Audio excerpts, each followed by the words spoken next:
Hi ಎಲ್ರಿಗೂ, welcome to my vlog. ನಾವು ಹೊರಟಿದ್ದೀವಿ ನಮ್ಮ ಮನೆ ದೇವರಿಗೆ. ಅದಕ್ಕೂ ಮುಂಚೆ ನಮ್ಮ ದೇವ್ರದ್ದು ಸ್ವಲ್ಪ ಹಿಸ್ಟ್ರಿ ತಿಳ್ಕೊಳ್ಳೋಣವಾ. ಒಂದು ಗರ್ಭಿಣಿ ಹೆಂಗಸು ದೇವ್ರ ದರ್ಶನ ಮಾಡೋಕ್ಕೆ ಬಂದಿರ್ತಾರೆ.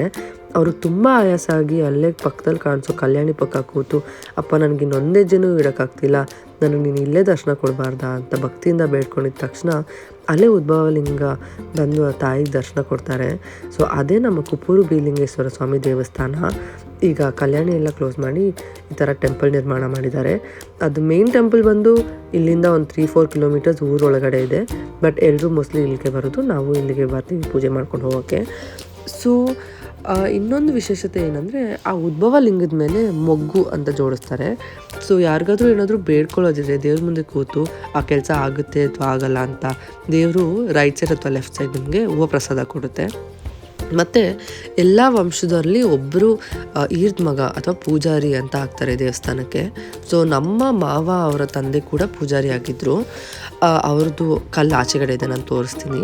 ಸೊ ನಾವಿಲ್ಲಿ ಪೂಜೆ ಎಲ್ಲ ಮಾಡಿಕೊಂಡು ದೇವ್ರ ದರ್ಶನ ತಗೊಂಡು ನಮ್ಮ ಮಗುಗೆ ತೀರ್ಥ ಎಲ್ಲ ಹಾಕಿಸ್ಕೊಂಡು ಆಚೆ ಬಂದು ಕಲ್ಲಿಗೆ ಪೂಜೆ ಮಾಡ್ತೀವಿ. ಸೊ ಎಲ್ಲ ವಂಶದಲ್ಲಿ ಯಾರಾದರೂ ಆ ಥರ ಹಿರಿದ ಮಗ ಆಗಿದ್ರೆ ಅವ್ರ ನೆನಪಿಗಂತ ಆ ಥರ ಕಲ್ಲು ನೆಟ್ಟಿರ್ತಾರೆ. ಸೊ ನಾವಿಲ್ಲಿ ದೇವ್ರ ದರ್ಶನ ಮುಗಿಸ್ಕೊಂಡು ಅವರಿಗೆ ಕೂಡ ಪೂಜೆ ಮಾಡಿಕೊಂಡು ಅವ್ರ ಬ್ಲೆಸ್ಸಿಂಗ್ಸ್ ತಗೊಂಡೆ ಫರ್ದರ್ ನಾವು ನೆಕ್ಸ್ಟ್ ಸ್ಟೆಪ್ ಯಾವ್ದಾದ್ರು ಟೆಂಪಲ್ಗೆ ಹೋಗ್ಬೇಕಂತ ಪ್ಲ್ಯಾನ್ ಮಾಡ್ಕೊಂಡು ಹೋಗ್ತೀವಿ. ಸೊ ಅಲ್ಲಿ ಪೂಜೆ ಮಾಡ್ತಿದ್ದಾರಲ್ಲ ನಮ್ಮ ಅತ್ತೆ, ಅದೇ ಬಂದು ನಮ್ಮ ಮಾವ ಅವರ ತಂದೆಗೆ ನೇಮಿಸಿರೋ ಕಲ್ಲು. ಸೊ ಅಲ್ಲಿ ಪೂಜೆ ಮಾಡಿ ನಾವು ಪ್ರಸಾದ ಎಲ್ಲ ತಿನ್ಕೊಂಡು ಹೊರಟ್ವಿ. ನಾವು ಹೊರಟಿರೋ ನೆಕ್ಸ್ಟ್ ಟೆಂಪಲ್ ಬಂದು ಕಳ್ಳಾಳಮ್ಮ ಅಂತ. ಇದು ಬಂದು ನಮ್ಮ ಮನೆ ದೇವರವರ ತಂಗಿ ದೇವಸ್ಥಾನ.